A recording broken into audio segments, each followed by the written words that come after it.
Horas críticas, testigos y sobrevivientes.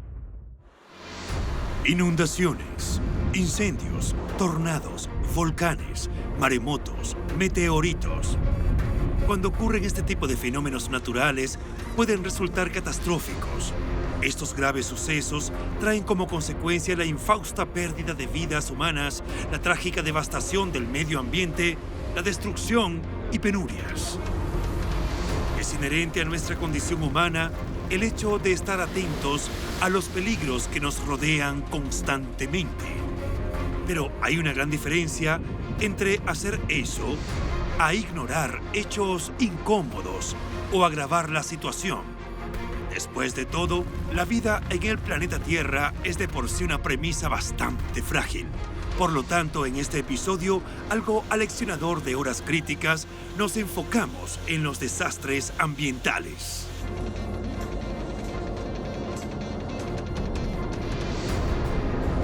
Hay muchos desastres naturales, incluyendo volcanes y terremotos, y no hay mucho que podamos hacer al respecto. Pero hay desastres ambientales y desastres en proceso que tendría sentido prevenir siempre y cuando esté en nuestro alcance. Pero tomemos distancia por un momento. Intentemos vernos desde el espacio exterior. Parece que nosotros como especie estamos al borde de increíbles avances científicos. Esto ha coincidido con el cambio climático, innegablemente provocado en gran parte por el hombre. La Tierra parece dirigirse hacia una especie de punto de inflexión. Desastres ambientales. Protocolo de Kioto, Japón.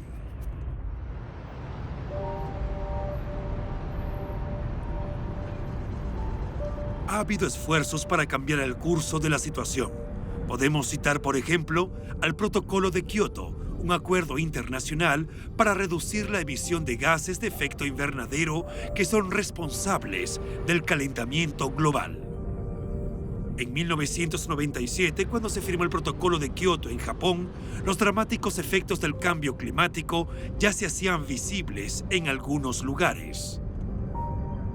En las Islas Marshall, por ejemplo. A solo 3 metros sobre el nivel del mar en promedio, los isleños para ese entonces ya reportaban mareas inusualmente altas y marejadas. Las zonas habitables de las Islas Marshall y muchos otros países insulares podrían hundirse en el mar por completo. La elevación del nivel del mar tiene el potencial de borrar del mapa a algunas comunidades. El aumento del nivel del mar como resultado del derretimiento de los casquetes polares es una de las consecuencias más problemáticas del cambio climático. Y ese año, en Kioto, los delegados discutieron sus temores. El acuerdo resultante, que exigía que cada país redujera sus emisiones de gases de efecto invernadero, fue ratificado por 150 países, con la notable excepción de los Estados Unidos. Los países en vía de desarrollo, incluyendo China e India, no fueron obligados a reducir sus emisiones y el protocolo ni siquiera entró en vigor en algunos de los países signatarios, sino varios años después. Durante ese tiempo, las emisiones de gases de efecto invernadero se dispararon cerca de un 40% en todo el mundo, gas de sobra para neutralizar cualquier reducción que los países del Protocolo de Kioto hubieran podido lograr desde 1997. Desastres ambientales. Causas.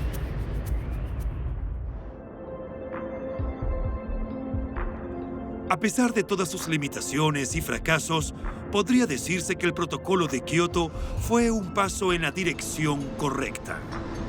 Cualquier comienzo es bueno si se acaba lo que se empieza. Basta con mirar la contaminación que nos rodea, especialmente en las zonas urbanas, las brutales cantidades de desechos que caracterizan la vida del siglo XXI.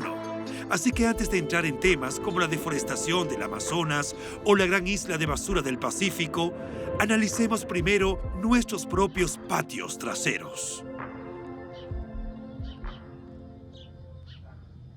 Cuando la basura se deja en un vertedero, los gases de efecto invernadero se liberan en el aire y los metales pesados se filtran en el suelo. Es una de las peores cosas que podemos hacerle al medio ambiente. No es de extrañar que en los llamados países en vía de desarrollo o en regiones donde la infraestructura se ha visto debilitada por la guerra y la crisis, la eliminación limpia y eficiente de los residuos no sea una gran prioridad. Estas escenas de miseria y caos provienen de las calles de Beirut, en el Líbano. En 2015, montañas de residuos como estas se convirtieron en el paisaje cotidiano de las calles de Beirut. Esto sucedió después de que cerraran el vertedero principal de la ciudad y de que el sistema de gestión se convirtiera en un gran caos. Debemos ocuparnos de los vertederos improvisados que se han extendido por muchas zonas del Líbano y que se contabilizan en más de 760. Lamentablemente, en las últimas semanas, el mal manejo de los desechos ha aumentado el número de estos basureros a más de 1000. Pero no lo veamos con desdén, porque el reciclaje de residuos en los países del primer mundo también deja mucho que desear. Hay algunos lugares, sin embargo, donde sí se están haciendo grandes esfuerzos. Hoy en día, Suecia es uno de los pocos países que no solo incinera y recicla su propia basura, sino que también importa desechos domésticos de toda Europa y los procesan. En 2011, incineraron alrededor de 800.000 toneladas de basura en Suecia, la mayor parte importada. Solo un ínfimo porcentaje de la basura de ese país termina en los vertederos. Esto ha sido posible gracias a los incineradores que convierten basura en energía. Hoy en día estas plantas son extremadamente amigables con el medio ambiente. Hay varias etapas de saneamiento. En la primera eliminamos todos los metales pesados y nos aseguramos de que nunca lleguen al medio ambiente. Los críticos de la iniciativa sueca de reciclaje dicen que el proceso no está exento de peligros e incluso afirman que en el mejor de los casos es solo una solución localizada y a corto plazo para un problema global. Lo ideal sería que todos los países limpiaran sus propios patios traseros.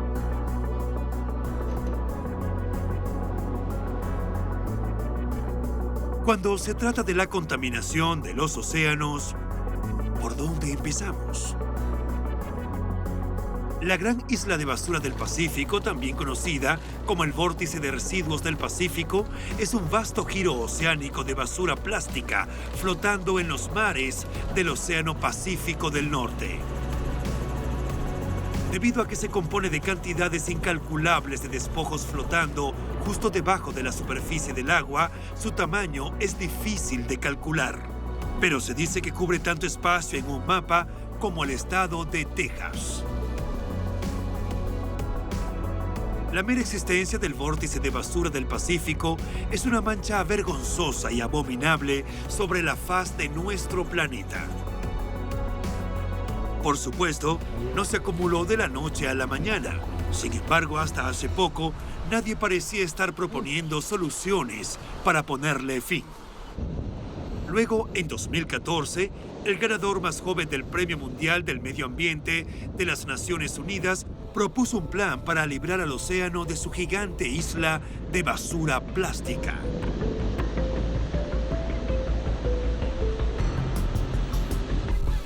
Este joven científico de 22 años para ese entonces es el emprendedor holandés Boyan Slat, y su plan es usar las corrientes oceánicas y los vientos para enviar el plástico a través de barreras flotantes a un punto central de reciclaje.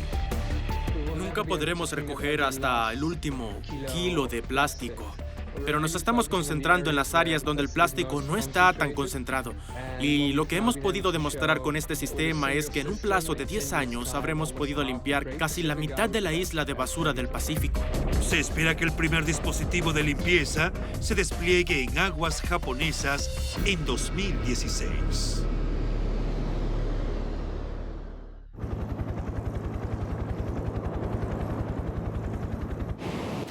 Las peores secuelas de una catástrofe medioambiental no desaparecen por completo ni siquiera una década más tarde. Golfo de México.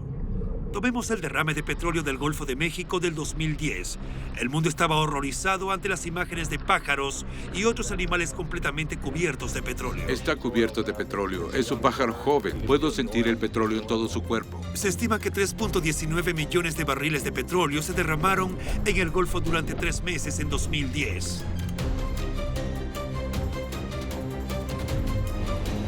Pero solo a 5 años después del derrame de petróleo, las cosas parecen haber vuelto a la normalidad a lo largo del Golfo de México.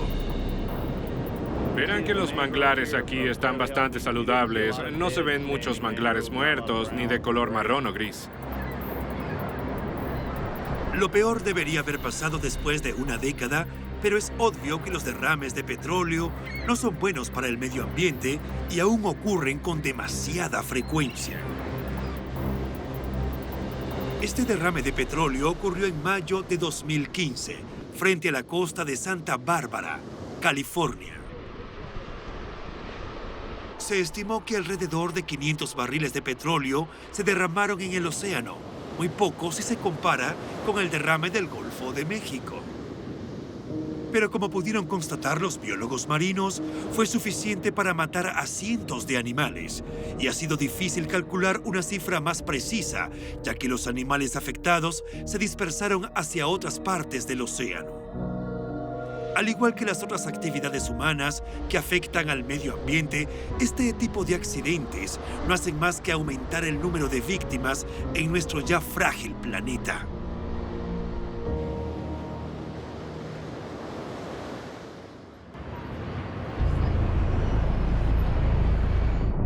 Por último, pero no menos importante, existe otra forma de contaminación: la contaminación atmosférica. Hoy en día, si viven en una ciudad grande, es algo que no pueden dejar de notar. Pero es en los países en vías de desarrollo donde se levantan ciudades enteras casi que de la noche a la mañana, donde la polución suele ser peor. La ciudad china de Beijing ocupaba el primer lugar como la capital más contaminada del mundo. Eso fue hasta hace poco, cuando la capital india tomó su lugar. Aunque esta no es una distinción de la cual sentirse orgulloso. Nueva Delhi, India. Pero los problemas del smog y del humo de los escapes no se limitan a China o India. En los últimos años, París, la llamada ciudad de la luz, se ha notado mucho más brumosa de lo que debería. Tenemos noches frías, el suelo está muy frío, pero la atmósfera está más caliente. Así que la contaminación queda atrapada bajo una capa muy cerca del suelo y las concentraciones están aumentando. Para combatir el humo, la ciudad ha tomado medidas drásticas que afectan los permisos para conducir y para estacionar en el centro. También hicieron que el transporte público fuera temporalmente gratuito en el centro de París. Un bonito gesto y un movimiento sensato en términos de gestión de la ciudad, pero es solo una gota en el océano cuando hablamos del medio ambiente, lamentablemente. Y no a todos los parisinos les gustó la medida o siquiera mostraron interés. Es cierto que no estoy muy interesada en la situación, pero creo que la propuesta es un tanto inútil. El envenenamiento por monóxido de carbono puede ser letal, y la fuente número 1 de este gas proviene de los humos del escape de los vehículos. La carrera por sustituir los combustibles fósiles por una fuente eficiente de energía limpia nunca había sido tan ineludible.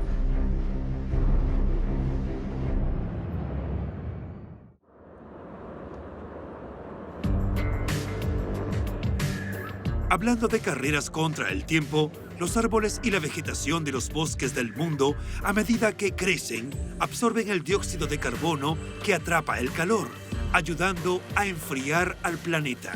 Selva del Amazonas. Cuando se talan los árboles indiscriminadamente o cuando hay sequías, los árboles al morir y descomponerse liberan monóxido de carbono a la atmósfera.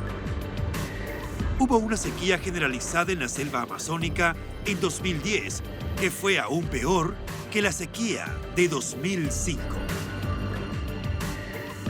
En aquel entonces se calificó como un suceso que ocurría una vez cada 100 años. Cada una de esas dos sequías tuvo un impacto mayor con el calentamiento global que la producción total de gases de efecto invernadero de los Estados Unidos en un año. En este momento, el Amazonas, la mayor selva tropical del mundo, es como una enorme esponja que absorbe las emisiones de carbono y ayuda a enfriar el planeta. Incluso ahora, aunque se están talando a un ritmo alarmante, las selvas tropicales del Amazonas siguen actuando como los pulmones del planeta.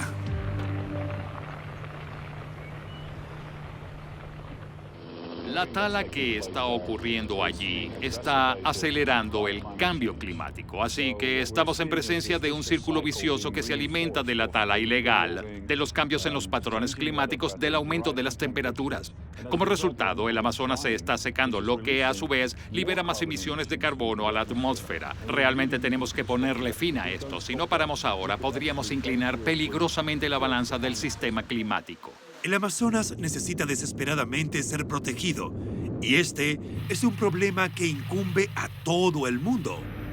El mundo no puede permitirse el lujo de depender de los esfuerzos de las campañas de financiación colectiva para salvar el aire que respiramos. Desastres ambientales, consecuencias.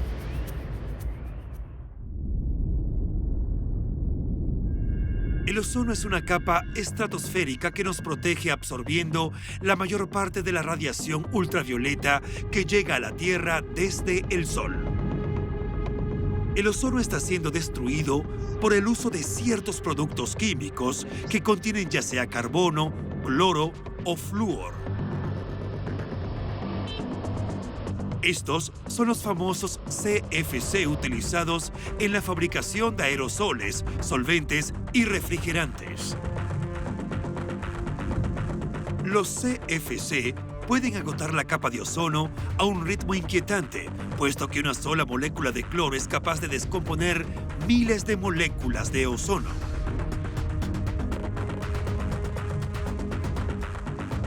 Estos químicos no se descomponen en la atmósfera, lo que significa que la mayor parte de los CFC emitidos en los últimos 80 años siguen dirigiéndose a la estratosfera, donde se incorporan a la destrucción de la capa de ozono.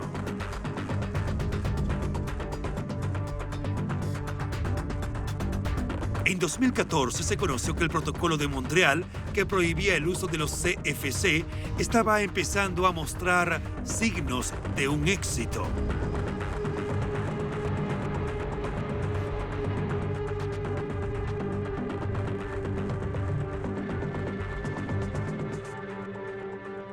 Esperemos que estén en lo correcto, pero no nos engañemos. La humanidad tiene un largo camino por recorrer si queremos revertir el impacto del cambio climático y reparar en parte el desastre creado por nuestra presencia. Dejen de financiar energía sucia. Hemos visto signos de progreso, pero pareciera que damos 2 pasos hacia atrás por cada paso hacia adelante. Están utilizando fondos para empeorar el problema. En Lima, Perú, en 2014, hubo protestas en la Conferencia de las Naciones Unidas sobre el cambio climático. Los Los activistas estaban furiosos porque los fondos de la ONU destinados a combatir el cambio climático se estaban utilizando para construir centrales eléctricas de carbón. Si tuvieras la opción de invertir en centrales eléctricas de carbón más eficientes o en energías renovables, a sabiendas de que para mediados del siglo tendrías que haber reducido las emisiones de CO2 a cero, solo hay una respuesta correcta. Se debe invertir en energías renovables, lo que además genera empleo en el campo y no solo beneficia a unas pocas empresas. Uno de los mayores desafíos para los legisladores de todo el mundo es dividir la responsabilidad del cambio climático entre los países occidentales del primer mundo y las economías emergentes como China e India.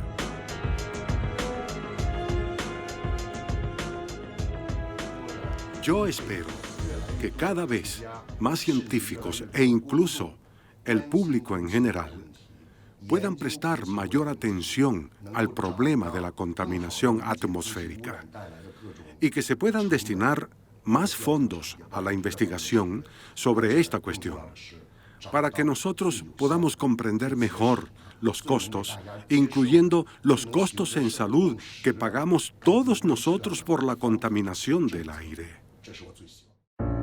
La razón por la cual los peruanos están tan preocupados por la conservación del medio ambiente es bastante comprensible. Por un lado, los glaciares peruanos han perdido más de una quinta parte de su masa en los últimos 30 años.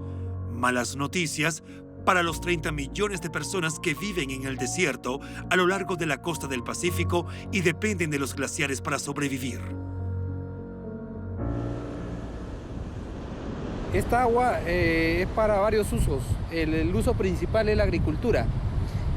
Aquí estamos captando agua para poder irrigar 8.000 hectáreas de cultivo, de diferentes tipos de cultivo agrícolas, pero también la utilizamos para generar energía eléctrica. Tenemos una mini central hidroeléctrica, ¿no? Aguas abajo, que nos está generando 3 megavatios de energía, ¿no? Y también tenemos captaciones para el uso de la población. Esta es una de las muchas consecuencias del cambio climático. Los glaciares y los casquetes polares se están derritiendo a un ritmo alarmante.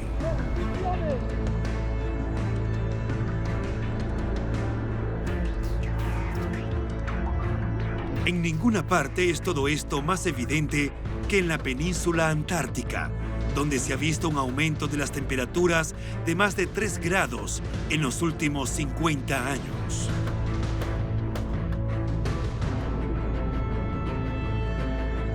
Puede que esto no parezca mucho, pero las aguas de un océano más cálido corroen el hielo a un ritmo de 130 millardos de toneladas al año, y el ritmo se acelera. El 97% de la Antártida todavía está cubierta de hielo. No es que todo se está derritiendo y que el hielo va a desaparecer. Pero aún una pequeña cantidad de hielo derretido hace una contribución significativa a la cantidad de agua que entra en el océano, lo que trae como consecuencia un ascenso significativo en el nivel del mar. Los científicos estiman que podría tomar entre 200 y 1000 años para que la península antártica se derrita por completo. Ello elevaría el nivel del mar hasta 3 metros, con un drástico impacto en las ciudades costeras. Uno de los mayores desafíos globales con todo este calentamiento y este deshielo es que gran parte de la población humana vive cerca del nivel del mar. Muchas ciudades, muchas tierras agrícolas, muchas costas vulnerables. Las temperaturas aumentarán, así como el nivel del mar. Un estudio reciente de la NASA sobre el cambio climático encontró que los 10 años más cálidos registrados entre 1880 y 2014 ocurrieron entre 1998 y 2014, siendo este último el año más cálido que se ha registrado. Asimismo, se dice que la región alrededor del Polo Norte se está calentando más rápido que cualquier otro lugar de la Tierra y que la cobertura de hielo marino ha mermado en casi 1/3 en los últimos 40 años. Además, los investigadores advierten que están a punto de desatarse nuevas amenazas a la estabilidad climática en el Ártico. El calentamiento global en las altas latitudes está causando que el permafrost en Siberia y el norte de Canadá se derrita. Esto despedirá hacia la atmósfera columnas de metano, un poderoso gas de efecto invernadero.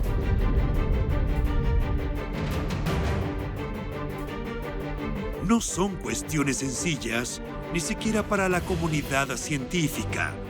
Pero como custodios de este planeta, ¿no será mejor prevenir que lamentar?